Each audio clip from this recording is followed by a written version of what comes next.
Hi, Thobo. How are you?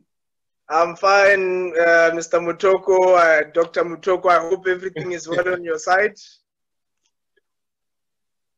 No, we are fantastic. We are very grateful to have you on the show. No, it's a pleasure, sir. We really appreciate it. You know, it's my passion to equip and inspire business leaders and to empower entrepreneurs. That's why I'm doing these interviews. So I'm very glad that you are here to talk to the viewers. Yes, sir. We really appreciate the effort. So, no, you're most welcome. So, what is happening is, I think everybody has a story. Everybody has a story, and somebody right now is thinking, so who is this Thobo Khathola? What can you say about yourself? Feel free to talk for the next 10, 15 minutes. Just tell us, where did you start? What drives you? How do you do what you are doing? And of course, we also want you to talk about, I know you are the CEO of Lion Tutoring, and now you have even gone to South Africa. Right now, others are closed. You are doing online tutoring. It means you are very creative and you are disruptive, you know, in the industry. And then we also want you to tell us about Forbes 30 under 30. Congratulations, man. Thank you very much. DW on the map. On the map, sir. On the map. No, thank you very much, Dr. Mutoko. And I really appreciate, you know, what you are doing for us, young people, young entrepreneurs in our country of Botswana. And just to mention, you know, that you've invited myself and my colleagues to one of your lectures, you know, a few years back. And that is one of the things that, you know, it really inspires us to connect with other young entrepreneurs, people who are studying business management, you know, that these are case studies that we can look at and motivate ourselves with. So we really appreciate the platforms that you give us, you know, because the students are also looking at practicality on top of the theory that, you know, you are teaching them. And they really want to see how practical is it when you are talking of break-even point, when you are talking of human resource management, finances, contracts, and all of that. You know, they want to see it actually practically working. So we really appreciate, you know, the platforms that you give us. So basically, my story, you know, I've never really wanted to be a business person. I think it's one of those callings that, you know, I don't know how I got into it, because from high school I've always been a scientist. You know, I did all the physics, the chemistry, the additional maths, you know. So it's only when I got to university on my second year of studies, I got a tutoring job at the University of Pretoria. So basically it was, again, because of the circumstances that, you know, I wasn't on the government scholarship. So I had to make some sort of a living, you know, to get myself, you know, pocket money, because my parents were already helping with the tuition fees. So I had to make some sort of a plan for, you know, for myself to have something. If I want to watch the soccer game, you know, I can't always be saying mama, mama all the time. So I ended up getting the tutoring job. And from there, I just enjoyed, you know, imparting knowledge to students. I started learning the management side of running a tutoring company. So when I came back as a graduate to Botswana, I went through the whole process, sir, of actually, you know, looking for a job, going to the internship, you know, looking for the internship, and you are number 2,000 on the waiting list. Nice. So those are some things that, you know, disappointments that at the end of the day, I was like, no, but, you know, I read this scripture from the book of Genesis, basically when God was talking to Moses, that what do you have on your hand? So I had the same thing, you know, God asking me, what do you have on your hand? And I was saying, no, I just have a tutoring experience. Then that tutoring experience is the one that God actually used for me to be able to tutor students in Botswana, get some fees, You know, the fees that they paid me with, I used them to register the company. And this is where we are now today. So I had to listen to God to say, what is it that I'm having on my hand? And most of the time, you know, we underestimate the skills that God has given us, the expertise that God has placed in our hands. But that could be the thing that we use now to make our mark in this world. So yeah, basically that is shortly my story. Right now, Wow. Lion Tutoring, we're having almost more than 4 or 5 branches locally. We've started in South Africa, and the people are very happy. They like our services, and now we're doing the online tutoring because of the shutdown. Wow, that's amazing. That's an amazing story. And I didn't know that you also had to look for a job and be on the, you know, waiting list and things like that. I think that experience also helps you to understand your team. Yes, yes, yes. And when you meet people who don't have jobs, I mean, you can empathize with them. Yes, yes. And I think one of the other things is, you know, some of these careers, we get into them because of the circumstances that, Right. you know, you had to make a plan. And now when people are joining us, you know, you don't just look at an employee just like an employee, because you felt the pain, like you're saying, of standing in the lines, getting the job. So, you know, there's that sort of sympathy and empathy towards them. Of course, we have to expect them to produce results, you know, to be productive at work. But, you know, there's that sort of empathy and sympathy. For example, one of our key employees who's actually producing 100%, they don't even have a qualification. I mean, Wow. They went to university. Yeah, they did up to third year computer engineering or programming. Then they didn't have enough fees to finish their course, but they are the best employee because they're always on time. They come to work earlier than everyone. They leave later than everyone.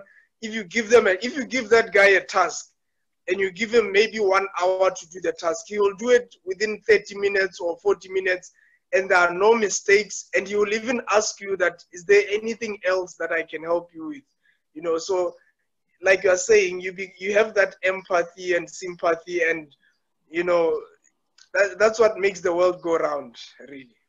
That's I think the whole world needs to hear that, because sometimes we limit ourselves as leaders and we want to hire somebody with the highest qualifications. There's nothing wrong with the highest qualifications or good qualifications, but you find that there are some people who don't perform. At the end of the day, it's not about the input only. We want to know about the output. Because I remember some years ago, there was a time I recruited some people. I recruited about 5 people. Out of those 5 people, there is one guy, you know, in the interview, we just felt like, this guy, you know, you look at his qualifications, okay, fine, he was behaving himself well in the interview, but his qualifications were bad. He didn't have the experience. And but for some reason, we agreed to say, let's just keep him among the 5. Who knows? Maybe. He was a maybe type. His qualifications were very questionable. You know, some of the colleges or... Guess what happened? He is the only one who remained out of the 5. The Everybody went away. They are gone. So, you know, looks can be deceiving, my brother. Yeah, human resources is a very tricky game because, you know, we always focus on the qualifications and then we forget the skills and the passion. Yes. Because I was watching another interview by Jack Ma, and Jack Ma was just basically saying he doesn't need qualifications. As long as you come and you have a good attitude and you are passionate about what you're doing, they can pay for you to get those skills. If maybe I want to be a programmer, but I'm very passionate and everything, he will actually pay for me to go through the whole programming courses because of the passion that I have. So basically, that's our philosophy. That's amazing. That's amazing. I think Yes. So basically what we are saying, my brother, we are not saying to HR specialists and business leaders that we are not saying to them that just hire anybody. But what we are saying is sometimes you lose a good person because you are being too strict on traditional ways of hiring people. Yeah. Because at the end of the day, you want to see that is somebody trainable. Do they have the right attitude? Attitude, yes, yeah.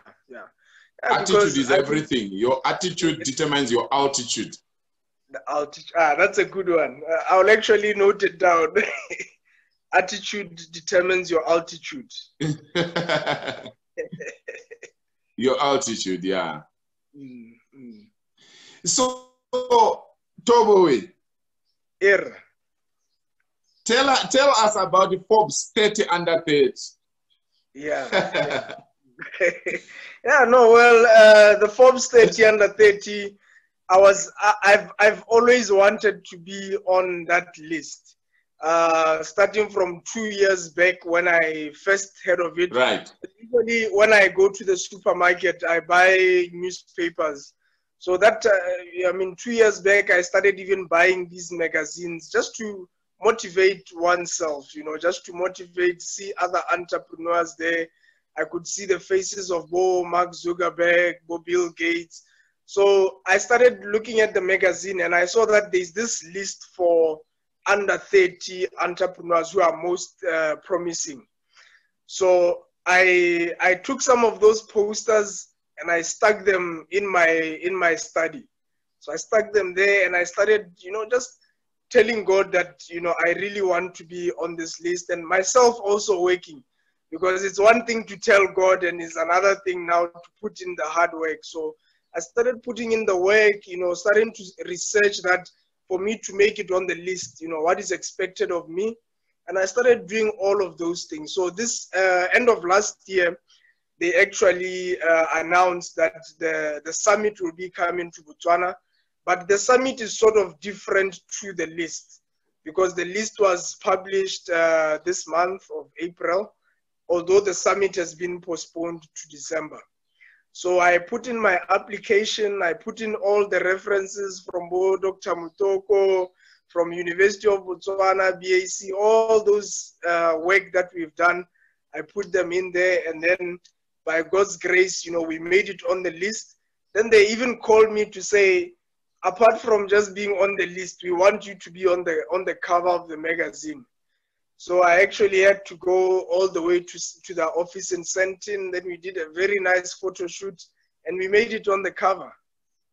So it's all by God's grace. Wow.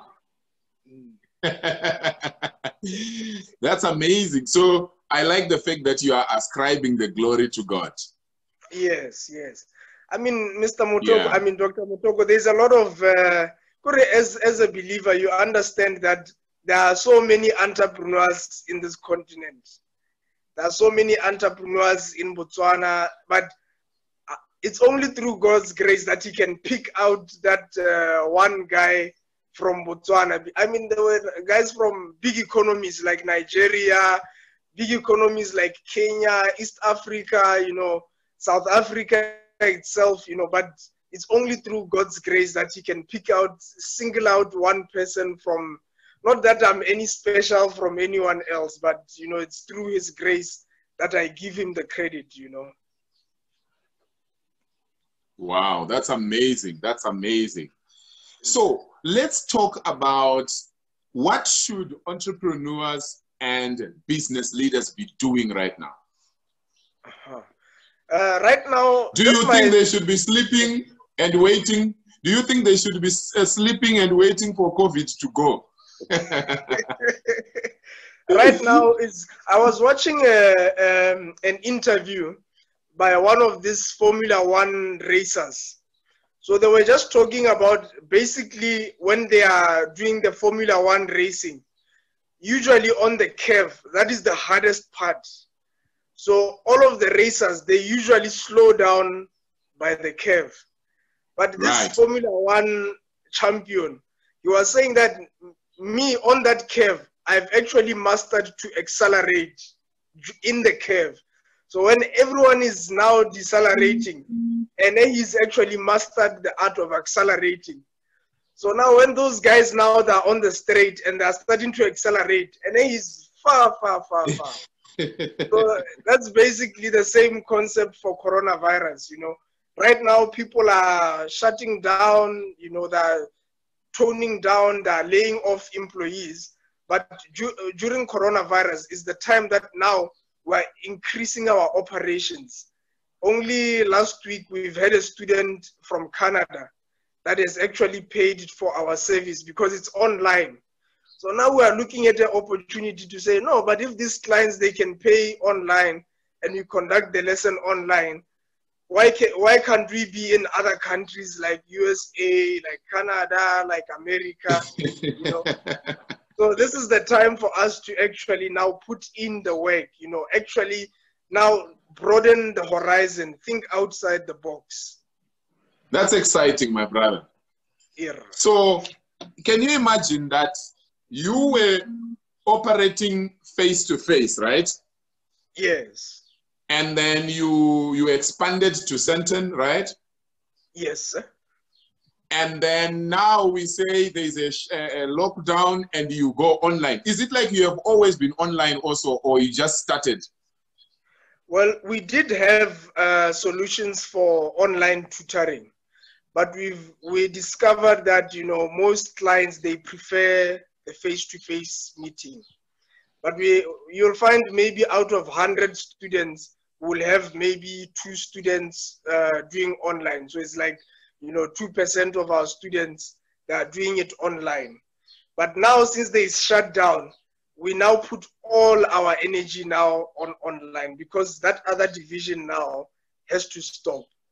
So you'll find it's something that we had to think about very fast to say, no, guys, let's start orientating our tutors to do online tutoring, giving them the capacity, you know, increasing their rates so that they can at least purchase data bundles or get some internet at their home. So those are things that we had to think on the spot very quickly, because if we don't, like right now, our competitors, they have nothing to do. Some of them are even starting to get onto the online train, but they haven't learned the ups and the downs. So now they're starting to try and learn here and there, but as you already have made some more, we've opened the gap, really. That's amazing. That's amazing. Now, I saw we have 2 people so far who are live with us. We have Utsile and we have Vesna. Now, I saw Vesna commenting that this is a very, very powerful testimony. Unfortunately, she came in after you had already talked about the Lion Tutoring. She came in when you were talking about Forbes 30 under 30. And I know that many people have been fascinated by your business model, if I may say, for Lion Tutoring, how you run Lion Tutoring. I mean, for the benefit of people like Vesna, I know she doesn't do tutoring. She's into a different kind of business, but you know how it is when you hear something, it can open your mind to do almost something like that in your line of business. Yes, yeah, but Vesna, I think don't be shy, you know, get into the space if you are passionate, if she's passionate about it. No, get into the space. There's so many fish out here. I mean, we can't do it alone. We need more people to get into the market. and she is in the European market, actually. So, yeah. So I think she could benefit if you were to just, I don't know whether you are comfortable to tell us how Lion Tutoring works. Is it your ordinary tutoring, or how does it work? Yes. So basically, the model has been changing over the years. So basically, it started just as ordinary tutoring services, where a tutor meets up with a student either at our center or at their home. So sometimes we deploy the tutors to the student's home. But now we actually ended up becoming a management company, where now we are managing, you know, the tutorials and the tutors, sort of like Uber. So if you've studied the Uber business model, Those guys, they don't have any cabs.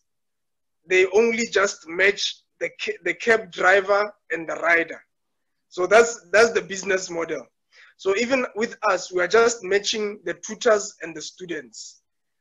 So that is our business model as it stands now. So with our mobile app, it works like Uber. So wherever in the world you are, let's say you are in Sydney, Australia, and you want a maths and English tutor. So us, we've loaded the maths and English tutors in Sydney, Australia. So you just go onto the app, you put in the subject, then it's going to give you the top 10 tutors in your location. Then you can see the profile, you can see the qualifications, you can see the years of experience. If you want the CV, you can request, and then you book the tutor, then you pay. So immediately after you pay, we have your directions, location to your home, we send the tutor straight to your house. So that's basically the skeleton of how Lion Tutoring works. Right. But now with coronavirus, we've sort of now went back to our previous model, where all our tutors are stationed now in Botswana. So if you are in Europe and you want a tutor, online tutor, maths and English, we are going to send you the link, then you make the payment, then we connect you the tutor through Skype or through Zoom. So that's basically, it's a very simple concept. We don't want to make it too much now. Well done, well done. Thank you so much. So what I'm seeing with you is that you do not waste time. You are always moving. I see Vesna commenting, that's great, appreciated. Thank you, Vesna. Yeah, so that's awesome. Now, what message do you have for business leaders and entrepreneurs at this juncture? I know you have already said something about the fact that they should not slow down, like you were talking about that guy who has learned to be faster, you know, when they are getting to the bend. So everybody slows down, you know, something like you have already mentioned some things, but what are some of the things that you would say business leaders should do, whether they are a micro enterprise, small enterprise, medium enterprise, large enterprise? Advice is advice, isn't it? Yes. I think, Dr. Mutoko, the basic thing about being an entrepreneur, from my own smaller Yana experience, all we do is we are solving problems. That's it. Right. So whatever problem that you solve, people are always going to pay us to solve the problems.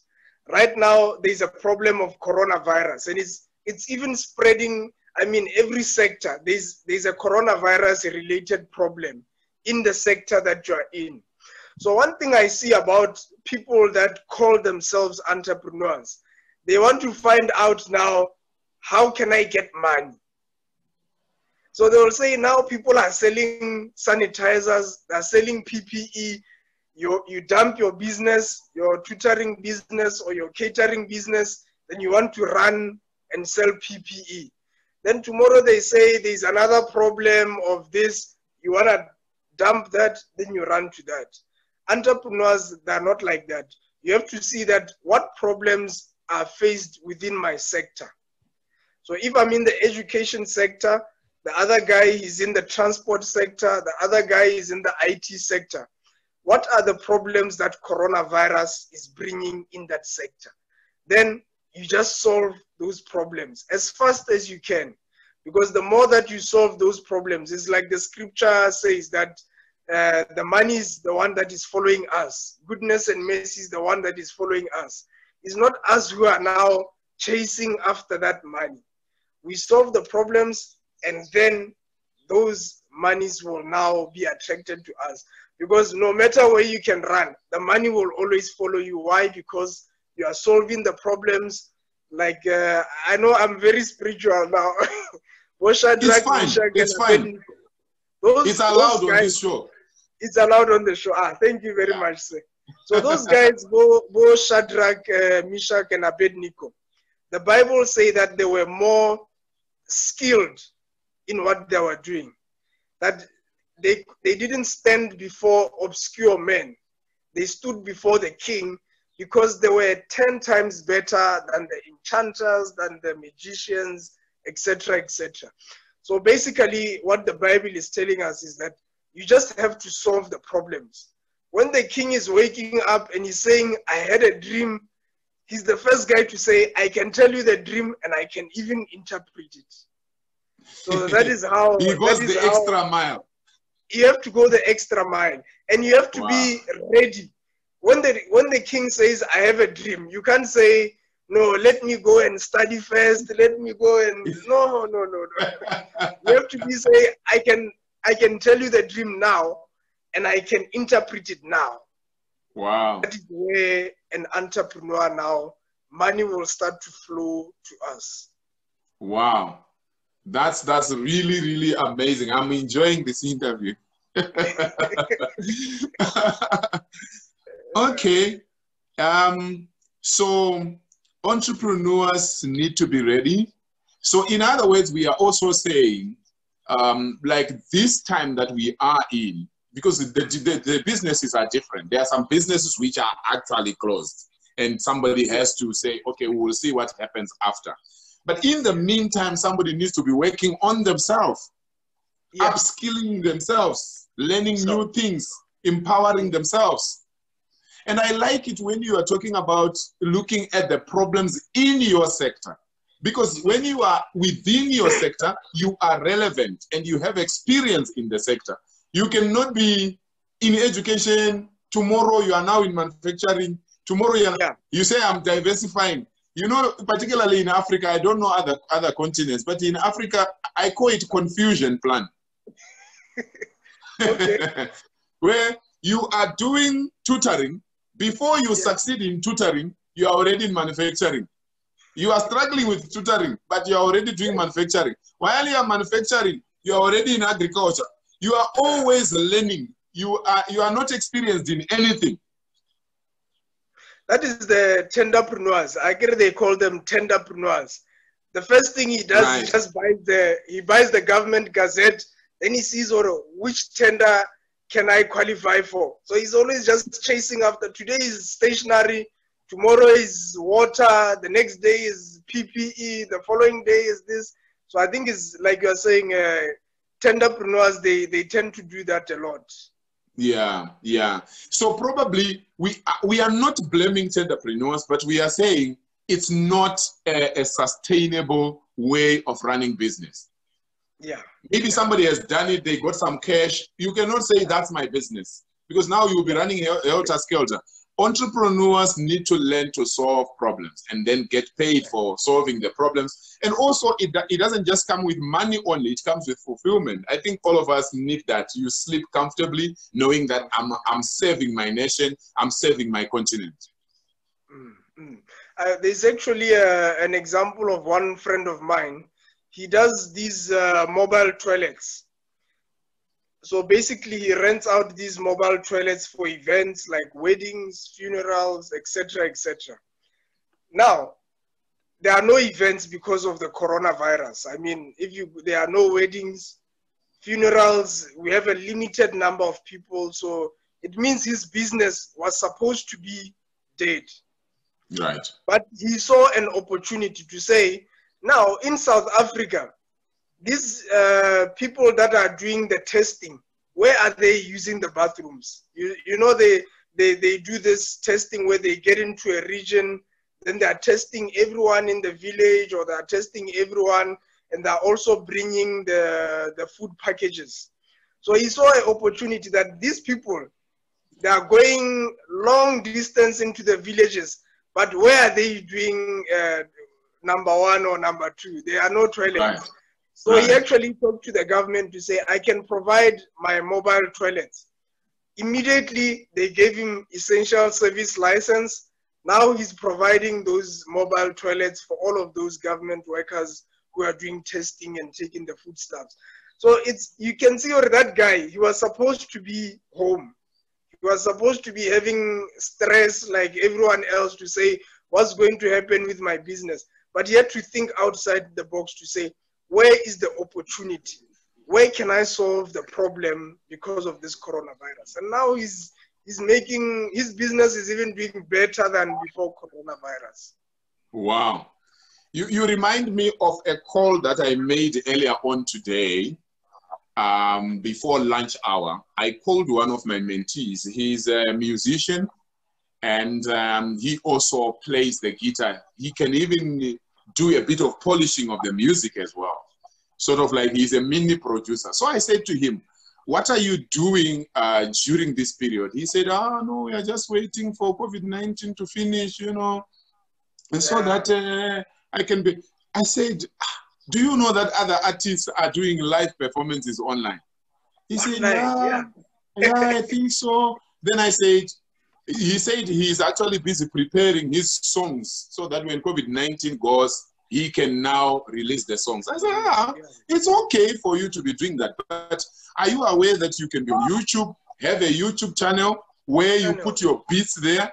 People can actually buy your beats, or you can make them free and YouTube pays you if you have more views. He was like, yeah. So his eyes were beginning to open. So some things that look, you know, far away from us, when you think outside the box, those things become possible. Yes. And actually, I was saying to him also, he could, because he is also a tutor for music. So I was saying you can actually be tutoring people, you know, music online. Yes. Because if the student has the instrument on the other side, I mean, if it's a guitar, you just tell them, put your fingers here, this is the scale, put your fingers here, and then the student pays them for that. Yeah. It's a good suggestion. It's interesting. So let's look at some businesses, Thobo. Like, let's say, for example, you have a barber shop, or maybe you are a beautician, or you are into massage therapy and things like that. In a time like this, if it was Thobo who was in such kind of a business, what were you going to do? Right now is the time to be working on the systems. Because there's a book I was reading called The Art of War by Sun Tzu. So this Sun Tzu, he's actually an army general in China. He was one of the best army generals in China. Right. So Sun Tzu was basically saying that when the armies are not fighting, or it's maybe there's a storm or something, they are busy sharpening their weapons. So this is the time where somebody like that, where, I mean, they've thought of all the things that they could do. Right now is the time to perfect your systems. Right. For example, Lion Tutoring now, we are actually taking more time to fix our CRM system, our customer relationship management system. We're getting feedback from the clients that what were you doing right? What are we doing right? What can we do better? We're talking to our staff. What would you like to see better? So this is the time where we're actually trying to perfect our systems. Right. Again, like you're saying, technology plays a huge role, because somebody who is maybe a hairdresser, they could be running tutorials on the YouTube to say, while you are at home, these are the remedies that you could be using for you to maintain your hair. I saw one, she did that on SABC. She was giving the people the concoctions to say, no, just break an egg, put some yeast, put some salt, mix that, and then put it on your hairline, because that thing can maintain. So people are actually paying that lady to run the tutorial. She started doing it free, like you are saying, on YouTube. But now for you to access the link now, you have to pay her for that. I mean, those are some things that we could be busy doing. YouTube, technology, all the way. Awesome stuff. I like that. And you know what I believe, my brother, is that anyway. Let me tell you what happened to me.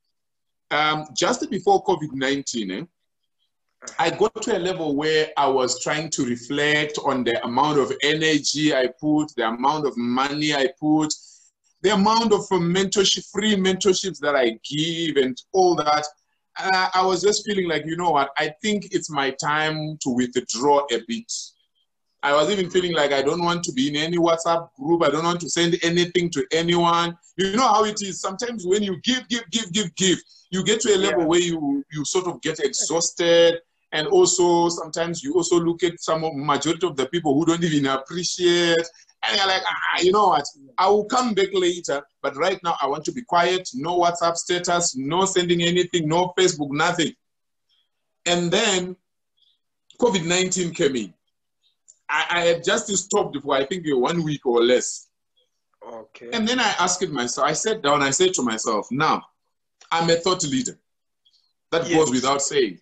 There are so many people I've been inspiring. There are people who come to my WhatsApp status. There are people who come to my Facebook status. There are people who follow me on YouTube. People follow me on Instagram and all these things. And on LinkedIn, I meet people. They say, say, you don't know how much you've helped me. I was a new leader in my company, but I follow your posts on LinkedIn. You are really helping me. Your posts on strategy and leadership. I'm thinking, so now that I've decided to stop, for how long shall I stop? And COVID-19 is not the right time to stop.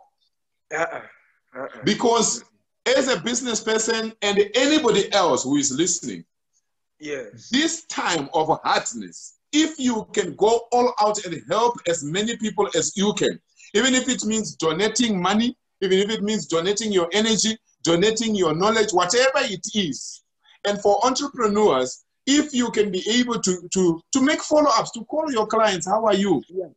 I just wanted to know how you are. Is everything okay? Is there a way I can assist you without rushing to charge them? Anybody who is doing something good for others during a hard time will not be forgotten. True or true? It's very true. Not even true or true. Very true. Very true, right? Very true, sir. I mean, so why is it that all these entrepreneurs are giving something? You know, blessed is the hand that I know that thing. That's a scripture that most of the time you hear it and say, but God, I can't always be giving. But the hand that is giving, it's actually more blessed than the hand that is receiving. I was actually in a conversation with one of the people for Forbes. So I was very inquisitive now. I was asking her that, why is it that I was selected? But there are people in the continent that are making more money. Some of them are more successful. Some of them have been doing this for more years. She just told me that you are doing more impact and giving back to other people more than all those people. So that's something that even at the time when I was giving, I didn't think one day I would receive, because we've been doing all these community projects where we give some tutorials to the students in the government schools for free, SOS, Childline. So, and the only thing they would give us is just a letter to say, here's a letter of recommendation. Thank you very much for that. Those are the letters that actually got me on the Forbes magazine. Wow, that's amazing. Corporate social responsibility. Yes, and that's giving. Just giving, because at the time that you are doing it, I mean, Dr. Mutoko, there's nothing that I could see to say I'm gonna get paid for this thing or I'm going to win the Forbes magazine. I mean, some of the projects we were doing them 2 years or 3 years back, but it's only now that God says, I've seen you give to those. And there's a scripture that says, if you give to the needy or you give to somebody, it's like borrowing to God. I think it's there in the Bible. You can correct me. Yeah, true that. Yeah. That's interesting. So I think to conclude on that, what we are basically saying is, as business leaders, as entrepreneurs, this is not the time to fold your hands. This is not the time to be thinking too much about yourself. Get some fulfillment. When was the last time you spoke to your customers? Even if your offices are closed, when was the last time you spoke to them? And just to let them know that you are there. Because when the problems are over, they will definitely remember you, because you remembered them during a tough time. You can't just pitch up when things are okay and you just want money.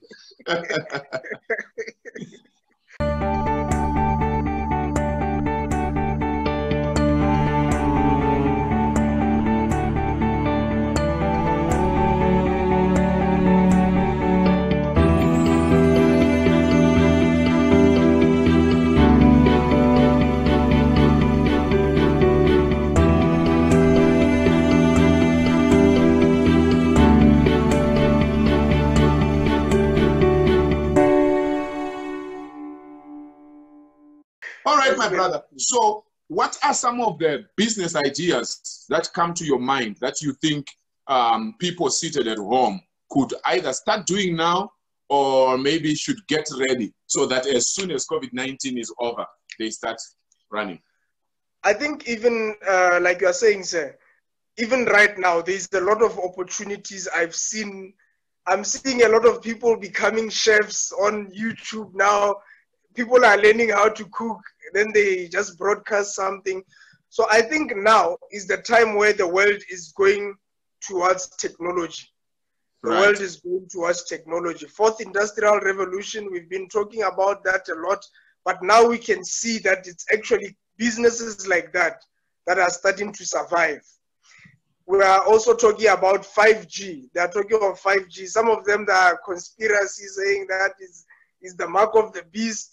But you know, whether conspiracy or not, we are not born with the spirit of fear. Right. So if people are coming up with to say is the mark of the beast, we don't care. They've long been saying the mark of the beast, the mark of the beast. This 5G is technology. So we need to embrace the technology. We need to start making use of it. So I think any business which has a technological aspect to it will survive.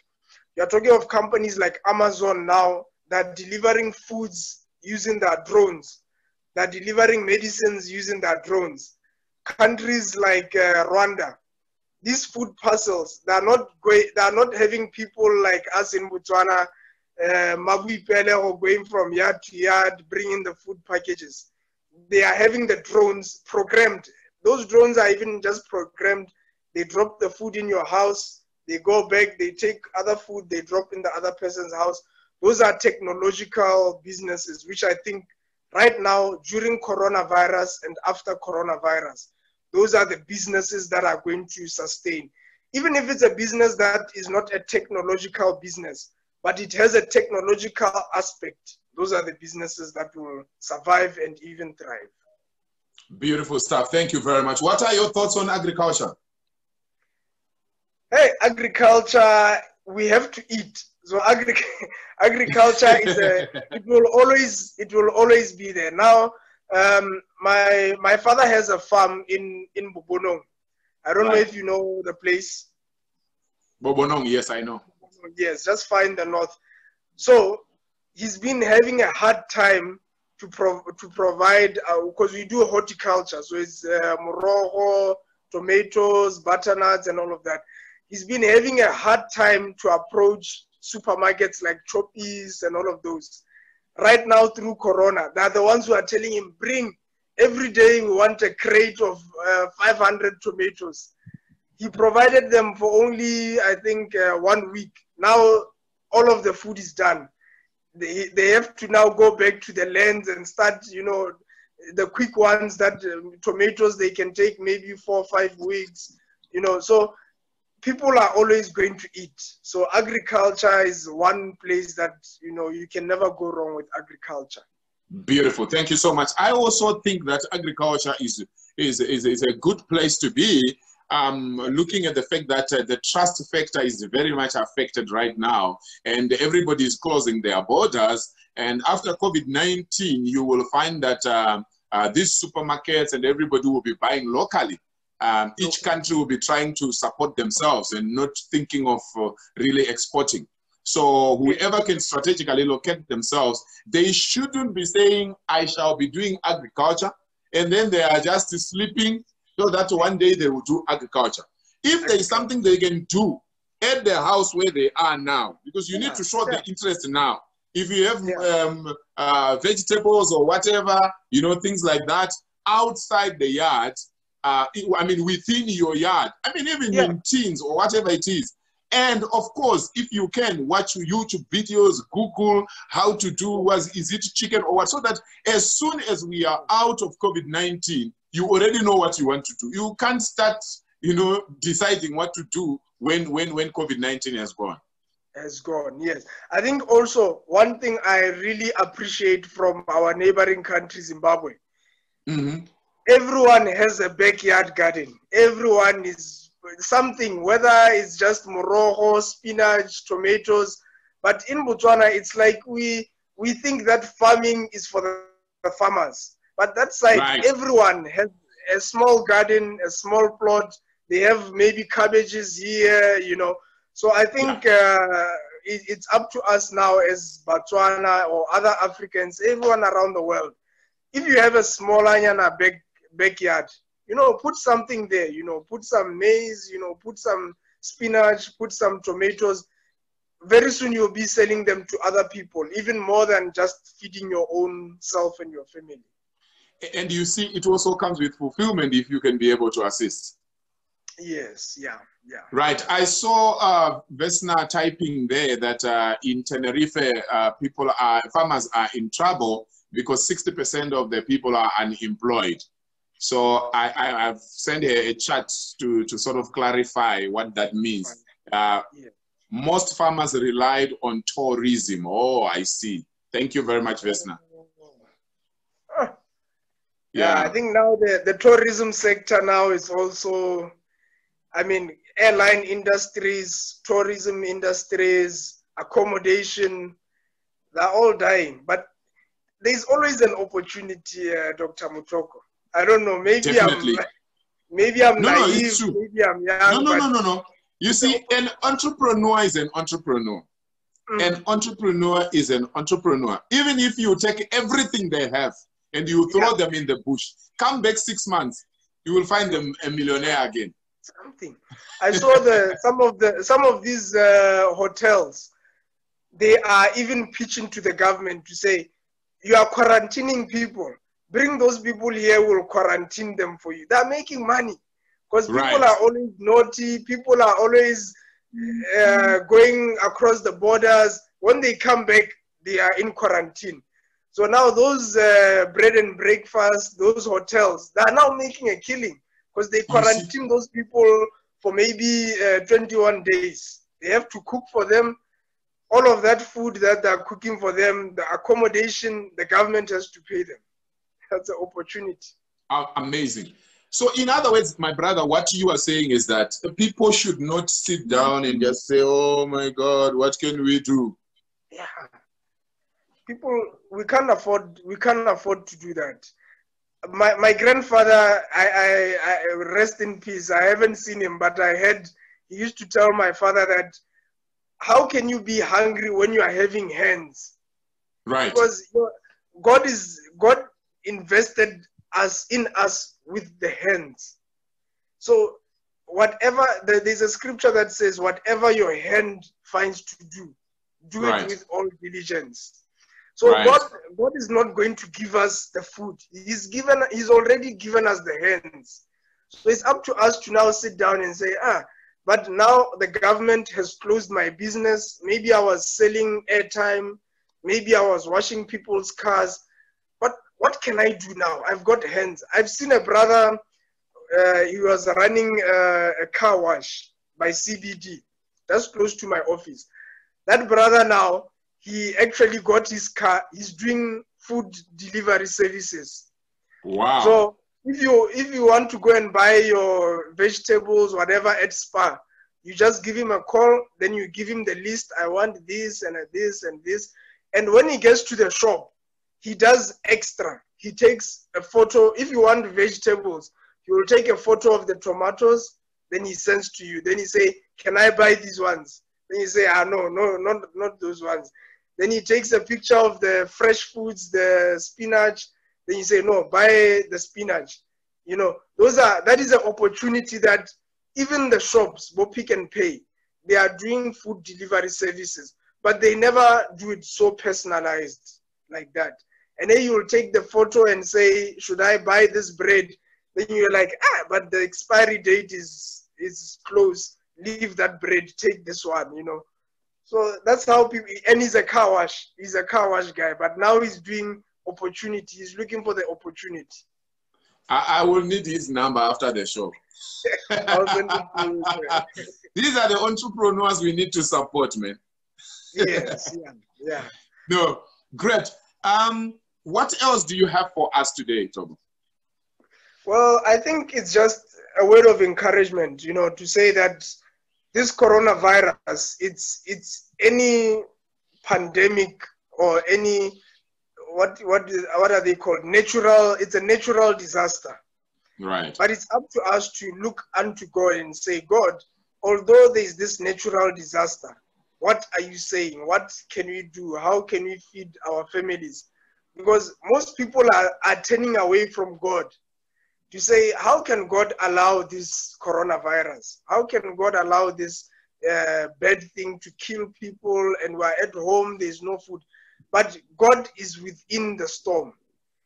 Like David was saying, even though I walk through the valley of shadow of death, there's always a valley of shadow of death that we have to go through it. We're not going to go over or around it. So it's something that we need to go through that valley of the shadow of death. David also says, if I make my bed in hell, God is there with me. So God is always with us. Even if you go to, it says Hades, there's a word for hell, I think it's Hades.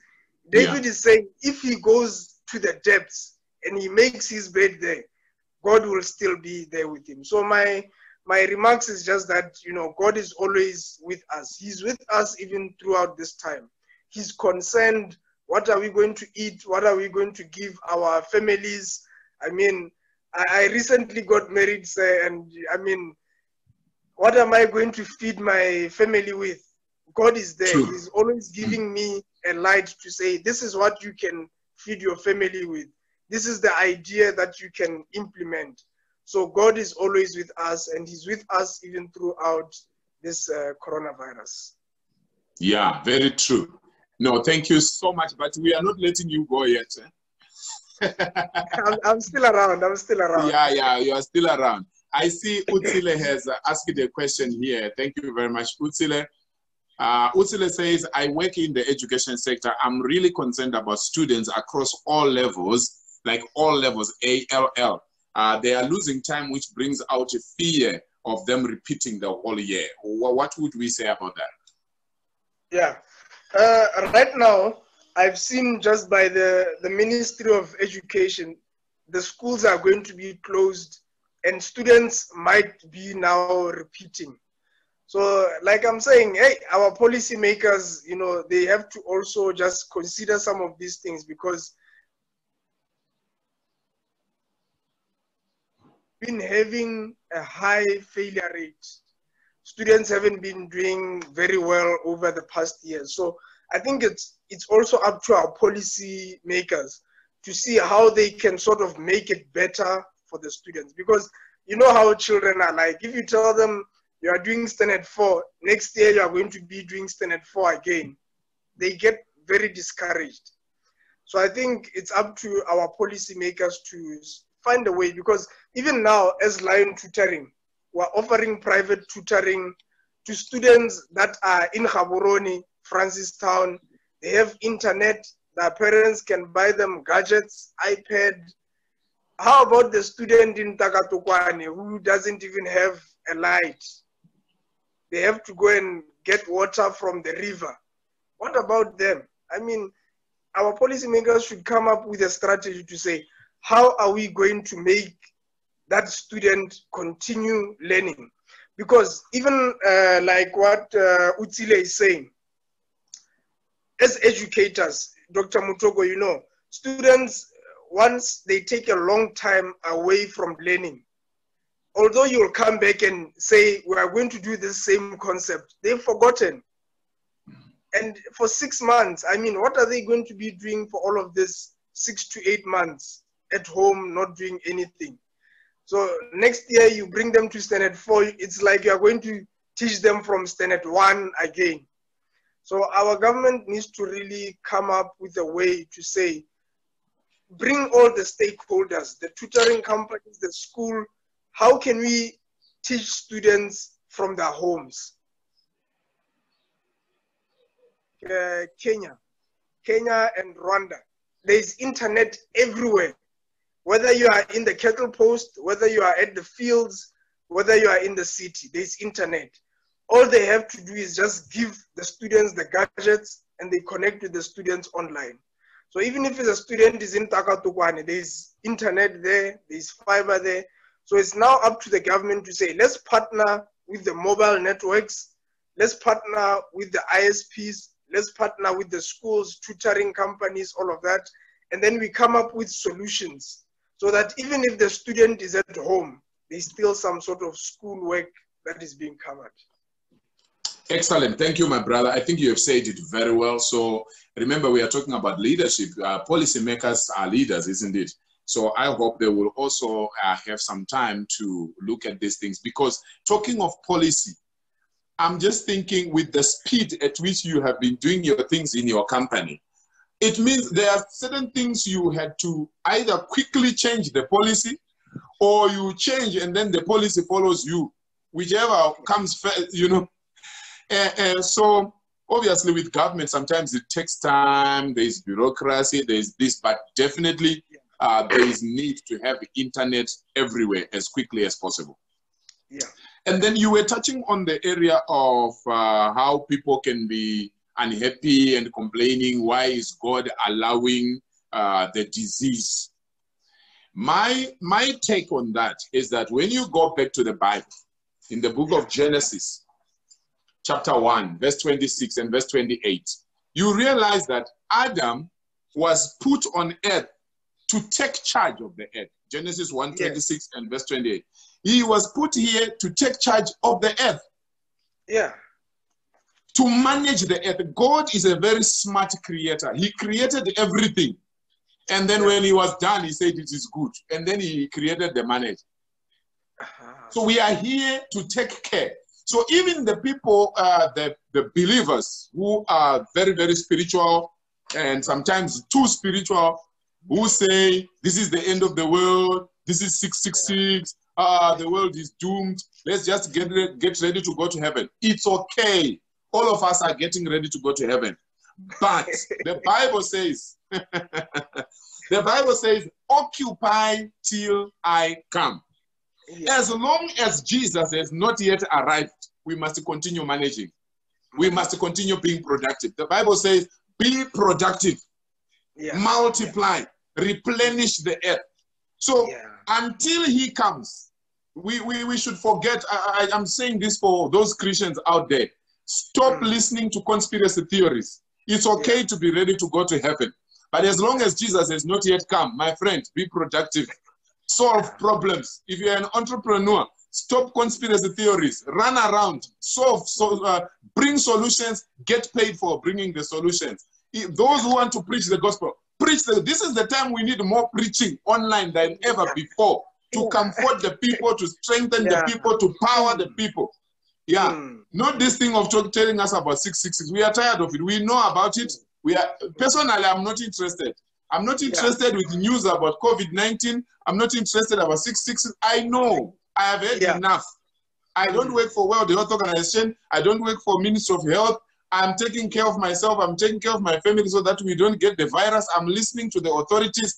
But what's my business discussing COVID-19 24/7, 365?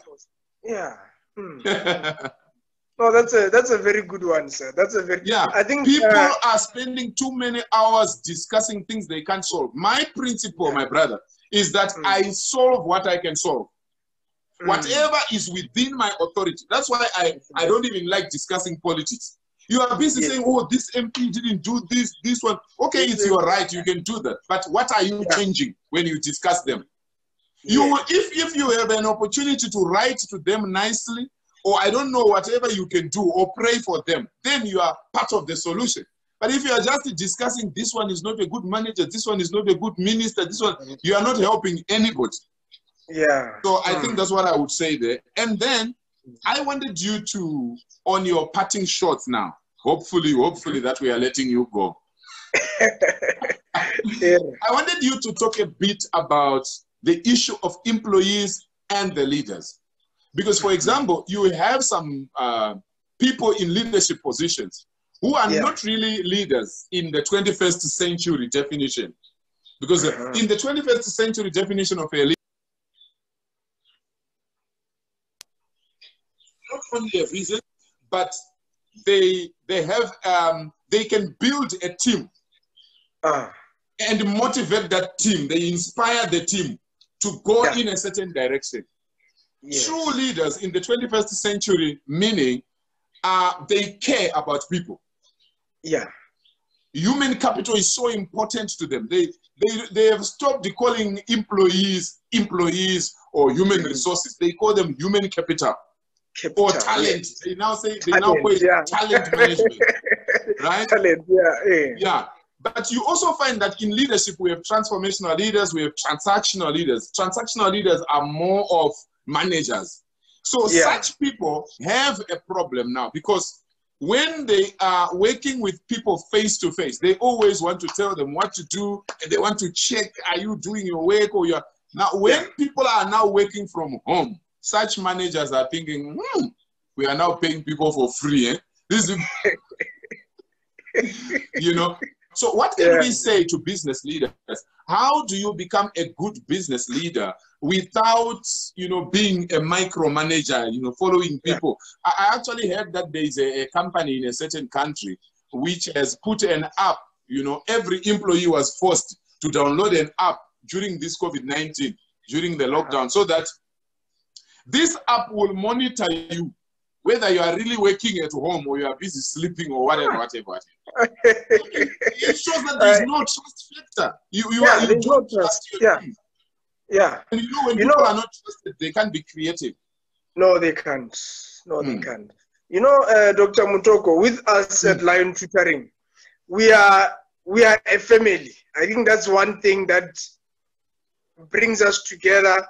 We're a family. We trust each other so much that even now, after I've dismissed, because usually we are working in the mornings, so maybe from 8 o'clock, 9 o'clock to around lunchtime. Even now, after I dismiss the guys, there's always going to be somebody who says, sir, I have an idea. Let me call you. Let's discuss this.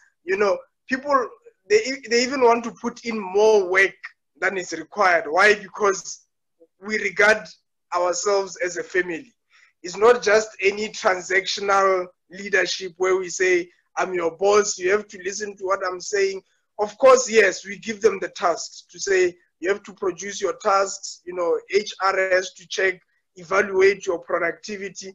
But people are doing it from the heart and not from the head. So when it's coming from the heart, there's a passion. And there's a book, scripture that I like is Habakkuk 2 verse 2. Right. I think it's the one that is talking about make your vision plain on the tablet so that a herald can run with it. So that Habakkuk 2 verse 2 is we're giving our vision and the mission to the employees. Every year as the year starts, we bring all the stuff together and we work on the vision together. I don't just come and say the vision for the company is A, B, C, D. We come together and we say, guys, what are our goals together as a family? Where do we want to be? What do we want to achieve as the Lion Tutoring family? Everyone is putting in their weight, from the deputy COO to the cleaner, everyone is there. So they'll bring in the ideas to say, I want to see this is the vision that we have. Because when they run with it, they know that I have some sort of stake in that vision. So we make sure that our vision is what is exciting the guys. They're always excited by the vision. Even now during COVID-19, they were so stressed by saying, I don't want to just be home doing nothing. I want to do something. They're even fighting for the shifts. One is saying, no, I want to work again today because we are taking shifts.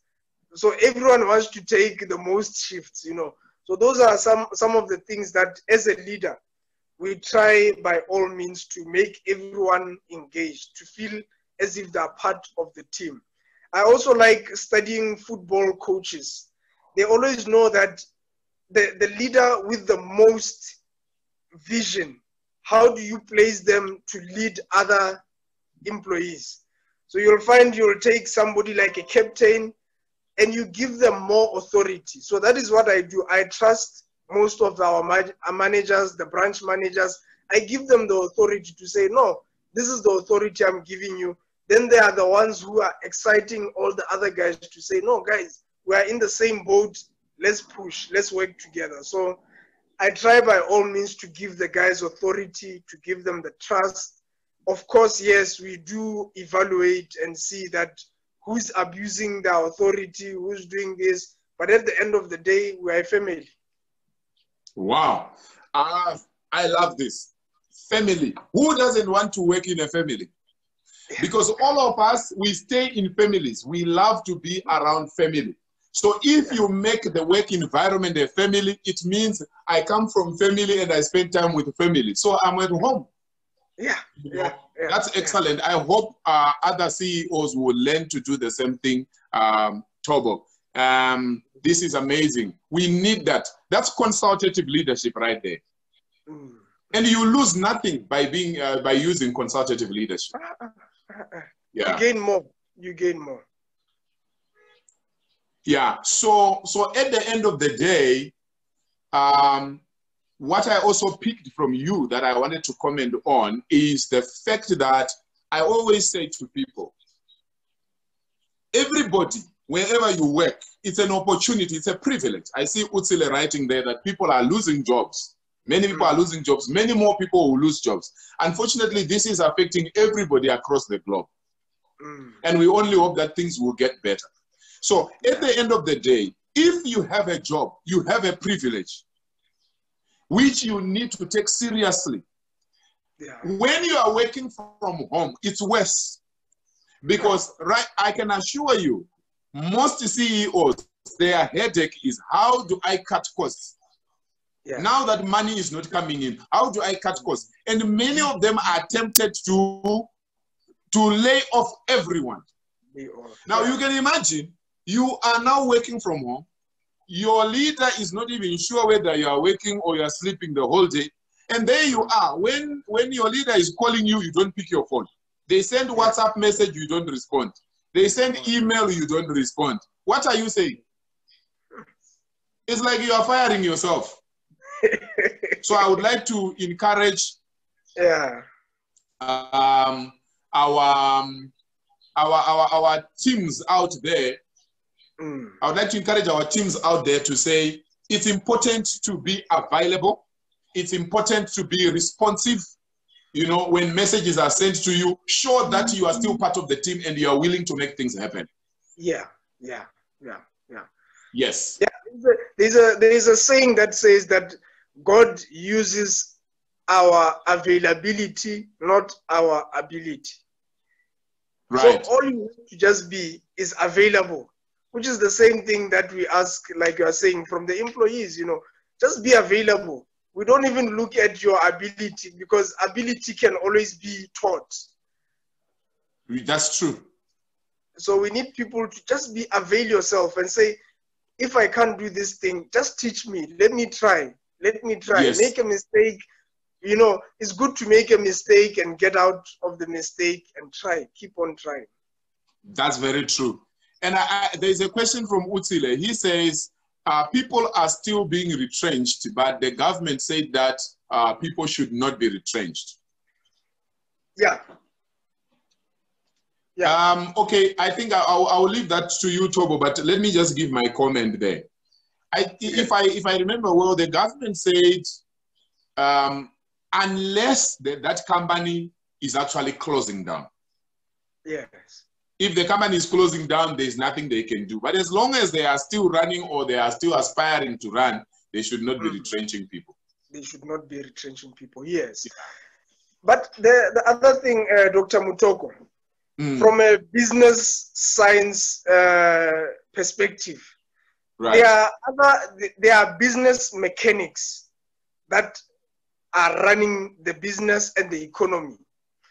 So right now, if the business is not generating money, There's no way.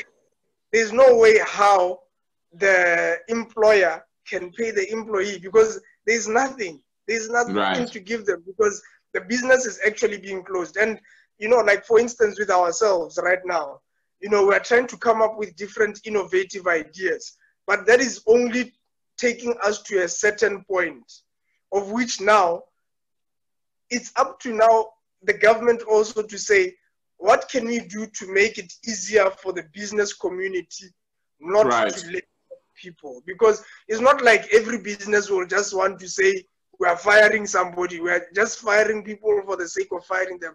There's absolutely nothing that that poor business owner, take for instance, people that are doing the cooking, the catering, you'll find out the lady is cooking, then she puts people at different stops to say, I'm going to drop off food here, then this one is selling, they drop off at the other employee, they are selling.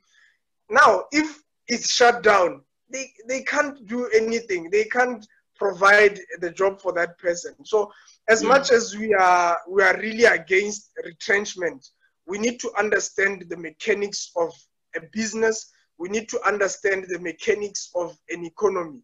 How is the economy working? And look at other countries, benchmark from the other countries. With South Africa, they've recently put in 500 billion into the economy. And that 500 billion, they're going to sort of find ways to redirect it so that companies do not lay off staff. The economy tries to continue working, although it won't work the same, but at least it's something. So those are certain things that we are also looking at the government to say, let us help one another. I won't retrench the staff, but the government also has to find ways to say, let me see how I can ease the way that you are doing business throughout this coronavirus. Thank you so much. I think you answered it very well. I would also personally want to say, maybe not just the government alone, but even some of the large corporates that can, you know, be able to assist. They can pump in some money so that this can be made possible. All right, we will take the last question, which is coming from Vesna. And it says, how about joining? I'm joining with other girls who have their own business to join forces and work from one place instead of each one of us operating from my own place or something like that. I think it's more like a suggestion to say, in some cases, entrepreneurs should be willing to join forces with others as a way of cutting costs, if I had the question, if I had what she wrote very well. Yes, no, I think it makes a lot of sense. We need to, there's an African mentality that I always tell people about, that if I'm selling fat cakes and I'm doing well, another one is going to sell fat cakes here. Before the end of the month, we're going to have 10 people selling fat cakes. And we do what? We start to reduce the price. We reduce the price so much that it gets to a point where it eats our marginal revenues. Now you're just producing for the sake of producing. I mean, your margins are very low. There's no way that you are making a profit. Why? Because there's 10 of us who are selling fat cakes. Unlike if we can sit down and say, guys, let's specialize. You sell fat cakes, you sell drinks, one sells this, and then we work together on that value chain. So I think I understand what Vesna is saying, that, you know, we have this very bad mentality of we want to do everything in the value chain, but you have to find your niche in that value chain. If we are a recruitment agency, the other one could be, we could be working from one place, the other one is doing recruitment, the other one is doing the vetting process, the other one is doing productivity checks, the other one is doing criminal checks. You know, at the end of the day, we have one big conglomerate. Look at the bank. Do you know that banks like both FNB, Barclays, why is it that every time if you apply for a home loan, you have to fill out the forms? When you apply for a car loan, you have to fill out the forms. Those are different entities within the bank. You'll find that there's the part for West Bank, then there's a part for Real Merchant Bank that doing asset, that doing this. So there are different companies, but they all call themselves FNB, or they all call themselves ABSA. But those are different companies. I would like to call them companies because, you know, they're doing totally different, entirely different things. Even their systems are different. When you're talking of asset management, when you're talking about credit, debits and credits, when you're talking about, you know, life insurance, those are doing different things. So those are different companies, but they've come into one house and they're calling themselves FNB or ABSA or whatever. That is what Africans need to start doing. Amazing. Thank you so much. So thank you, Vesna, for mentioning that. And thanks, Thobo, for you know, elaborating further on that, that we need each other more than ever before. We need to be united. Because talking of the fat cakes, sometimes you find this one is selling fat cakes. It's just an occupation. It's not like they are doing it. They are really making a living out of it. Maybe they sell 10 fat cakes the whole day. They are seated there. The other one is selling 11 fat cakes the whole day. You could actually agree, and one person is selling. You do the fat cake, this one does the fat cakes. This one sells today, tomorrow another one sells. You free your time somehow. I mean, we need to start thinking along those lines. The last one. Now, this one is to try and help the business leaders and the entrepreneurs. How do you develop yourself as a CEO or as an entrepreneur? Okay, myself personally, I read a lot. So I spend a lot of time. Yes, I make sure that every month I'm reading something. Right now I'm reading the book 5 AM Club.